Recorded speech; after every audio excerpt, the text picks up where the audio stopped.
बिस्मिल्लाहिर्रहमानिर्रहीम। अस्सलामुअलैकुम। मैं हूं उमर इनाम। इस वीडियो में हम बात करेंगे इस्लामाबाद में मुकीम बाखबर और बाअसर अमरीकी शहरी सिंथिया रिची ने बेनज़ीर बिलावल भुट्टो और बख्तावर के बाद अब इल्ज़ामात लगाए हैं साबिक़ वज़ीर आज़म यूसुफ़ रज़ा गिलानी के ऊपर, साबिक़ वज़ीर दाखिला रहमान मलिक और साबिक़ वज़ीर सेहत मखदूम शहाबुद्दीन के ऊपर। जो सवालात उठ रहे हैं, जो सोशल मीडिया पे भी लोग सवालात कर रहे हैं, जिसके जवाबात सिंथिया ने दिए हैं, और जो मुमकिना तौर पर पाकिस्तान का मीडिया भी ये सवालात उठाएगा अगर कहीं से इनको उठाने की इजाज़त दी गई। उन सवालात पर बात करेंगे कि सिंथिया ने जो इल्ज़ामात लगाए हैं, जो संगीन तरीन इल्ज़ामात साबिक़ वज़ीर आज़म और साबिक़ वज़ीर दाखिला और वज़ीर सेहत पर हैं, और उनके ऊपर क्या हो सकता है मुस्तक़बिल में, क्या उसके ऊपर सोमोटो हो सकता है, चीफ़ जस्टिस सोमोटो लेंगे, और मुल्क की सियासत का रुख क्या कुछ दिनों तक तब्दील होगा, या हमारा मीडिया जो आयशा गुलेलई के मैसेजेस को डिस्कस करता था। हामिद मीर साहब कहते थे कि मैंने अपनी आंखों से वो मैसेजेस देखे हैं इमरान खान के, क्या अब वो सिंथिया को अपने टॉक शोज़ में बिठाकर पूछेंगे, वो मैसेजेस देखेंगे, वो कॉल्स देखेंगी, या वो ईमेल्स देखेंगे जो उनके पास हैं, जो वो कॉल्स और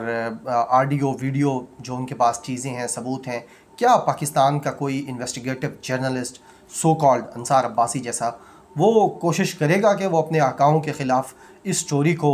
बात करे इसके ऊपर? जो चंद बड़े सवालात उठ रहे हैं इस हवाले से, वो पहला सवाल तो ये है कि मीडिया क्यों खामोश है।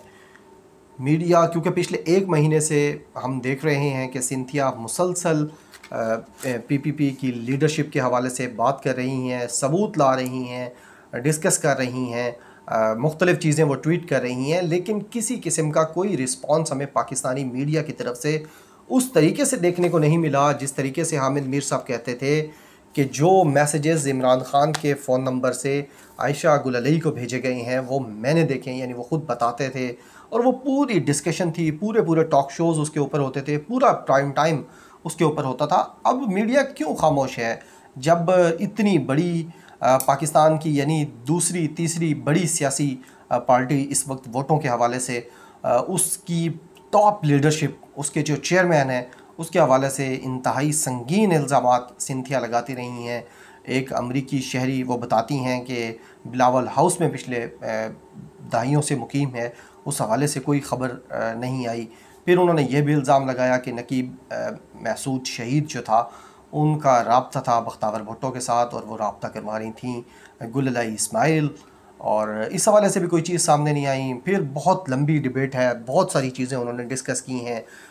बीबी बेनज़ीर के हवाले से भी उन्होंने चीज़ें शेयर की, लेकिन कोई डिस्कशन, कोई टॉक शो, कोई कॉलम हमें इसके ऊपर उस तरीके से नज़र नहीं आया जिस तरीके से इमरान खान के इक़्तिदार से बाहर रहते हुए जब वो चीज़ें आई थी तो उनको बार बार डिस्कस किया गया। फिर रेहाम खान ने जब किताब लिखी तो उस किताब को कई अरसे तक टॉक शोज़ में, कॉलम्स में डिस्कस किया जाता रहा, ट्वीट्स में डिस्कस किया जाता रहा, वीलॉग्स में, लेकिन अब कोई इस तरह की डिस्कशन शायद इसलिए भी सामने नहीं आ रही कि जो तोपों का रुख है वो इमरान खान की तरफ नहीं है, वो किसी और तरफ है, शायद इसलिए मीडिया खामोश है। दूसरा बड़ा सवाल जो उठ रहा है वो ये कि 2011 के हवाले से उन्होंने इल्ज़ाम लगाया है रहमान मलिक के ऊपर कि वो अपने वीज़े के हवाले से उनसे मिलने गई थी उनके घर पर, मिनिस्टर इनक्लेव के अंदर, या जो मिनिस्टर्स कॉलोनी है इस्लामाबाद की, उसके अंदर जो बंगला है मिनिस्टर साहब का। सिंथिया के मुताबिक वो वहाँ गई थी वीज़े के लिए, लेकिन उनको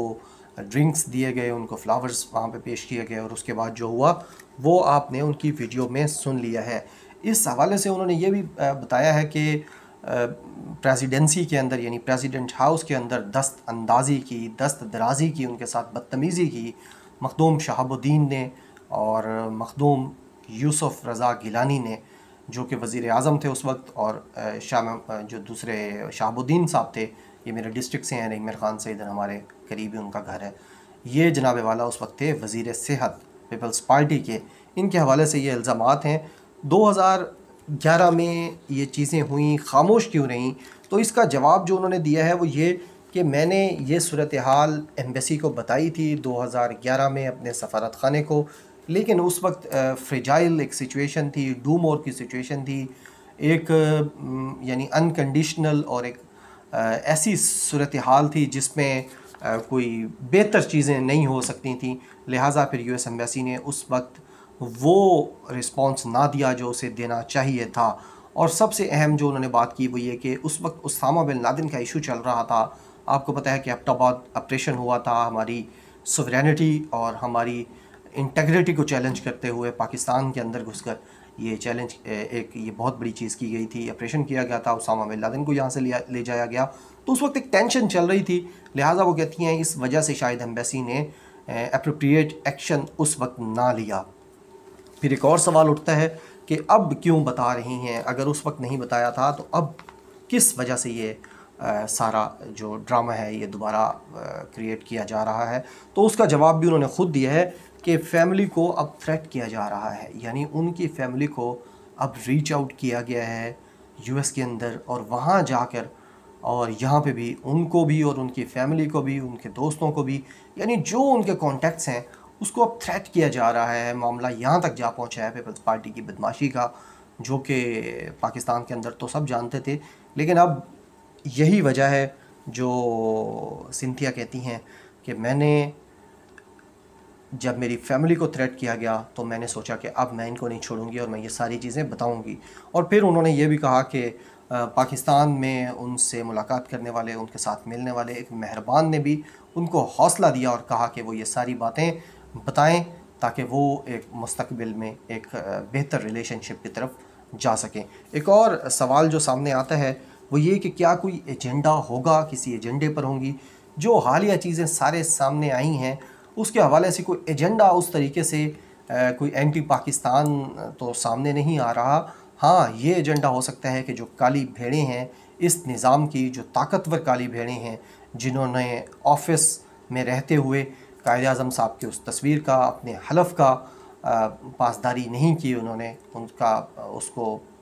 ख़राब किया, अपने हलफ को भी और अपने रिप्यूट को भी, अपने मुल्क की रिप्यूट को भी। तो ये हो सकता है ये एजेंडा वाज़ेह है, ज़ाहिर है कि उन्होंने काली भेड़ों को इस हवाले से बेनकाब किया है। अब मैंने ये जो थंबनेल के ऊपर भी लिखा है कि मीडिया फिर मुश्किल में है। अब वो मुश्किल ये है कि अगर तो सिंथिया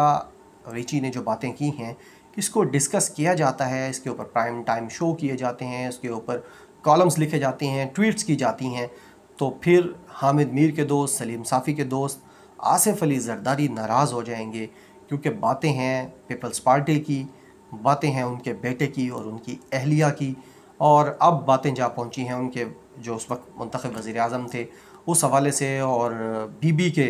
करीब तरीन समझे जाने वाले रहमान मलिक की बातें हैं। लिहाजा अब बड़ा मुश्किल वक्त है पाकिस्तानी मीडिया के लिए, वजीफ़ाखोर सहाफ़ियों के लिए। पीपल्स पार्टी के व्हाट्सएप ग्रुप के जो मेंबर सहाफ़ी हैं उनके लिए, नून लीग के जो ग्रुप के मेंबर सहाफ़ी हैं उनके लिए भी मुश्किल वक्त है कि आया अब वो इसको डिस्कस करते हैं या छोड़ देते हैं। क्योंकि अगर डिस्कस करते हैं तो मैंने बताया कि आसिफ अली जरदारी नाराज़ हो जाएंगे, और इस वक्त उनकी नाराज़गी यानी कोई भी मोल नहीं लेना चाहता, और अगर वो डिस्कस नहीं करते तो अवामी प्रेशर इतना ज़्यादा होगा कि जो इनसे बर्दाश्त नहीं होगा। यानी जितनी बड़ी ये इसको हाइप मिल गई है, मुख्तलिफ लाखों लोग सवालात कर रहे हैं ट्विटर के ऊपर, लिहाजा अब फिर इनको ये चीज़ डिस्कस करनी पड़ेगी। और हमने देखा कि चंद एक चैनल्स के ऊपर ख़बरनामे में डिस्कस हुआ है, किसी ने इसके ऊपर टॉक शो नहीं किया, ना 8 बजे वाला, ना 10 बजे वाला, ना अभी देखते हैं कि 11 बजे क्या होता है, कौन डिस्कस करता है इसको।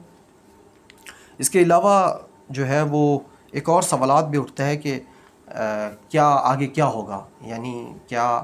चीफ जस्टिस सुमोटो लेंगे इस हवाले से। जो हालात की संगीनी है, जितने इल्ज़ामात की जो संगीनी है, जो इल्ज़ामात लगाए गए हैं वो इंतहाई अहम हैं,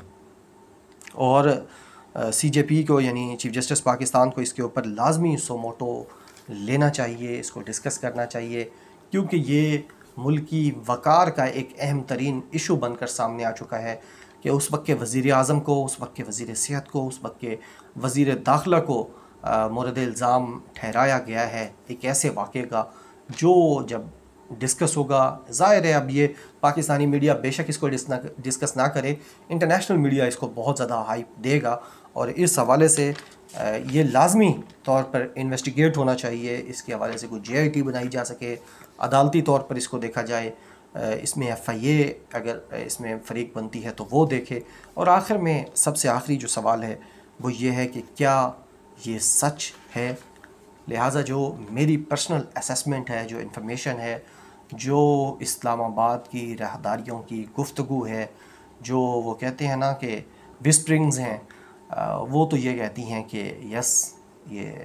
सच है। और इस तरह की चीज़ें बहुत सारी हैं। हम अक्सर कहते हैं कि जब आप बाप पर्दा बुशरा बीबी के हवाले से बातें करते हैं और आप इमरान खान की निजी गुफ्तगू को लेकर आते हैं, निजी बातों के ऊपर गुफ्तगू करते हैं, उनकी लाइफ के ऊपर गुफ्तगू करते हैं, तो फिर उस वक्त ये भी कहा जाता है कि अगर पीपल्स पार्टी और नून लीग की बातें भी की जाएं, जो उस वक्त मिनिस्टर इनक्लेव में 2008 से 13 और 13 से 18 के दरमियान होता रहा, जो मारवी मेमन भी उसके थोड़े बहुत टीज़र दे चुकी हैं अनुशा रहमान के हवाले से, और बहुत सारी चीज़ें हैं, यानी वो एक इंतहाई अजीब व गरीब किस्म की बहस बन जाएगी। लिहाजा हर किसी को चाहिए कि वो एक दूसरे का एहतराम करे और इस तरीके की चीज़ें जो सामने लेकर आते हैं, ख़ुसूसन ये पीपल्स पार्टी वाले नबील कबूल और ये सारे लोग, पिछले दिनों मुराद सईद के हवाले से भी, इमरान खान के हवाले से बहुत, यानी ऐसी ऐसी बातें। लिहाजा आप फिर वक्त ने पलटा खाया और दें जवाब फिर इन सब चीज़ों का। तो ये थे वो चंद सवालात, अहम सवालात जो लोग कर रहे हैं, उनका जवाबात आने वाले दिनों में देखा जाएगा कि क्या होता है इस सिलसिले में। आप अपना बहुत ज़्यादा ख्याल रखिएगा, दुआओं में मुझे याद रखिएगा। अल्लाह हाफ़िज़।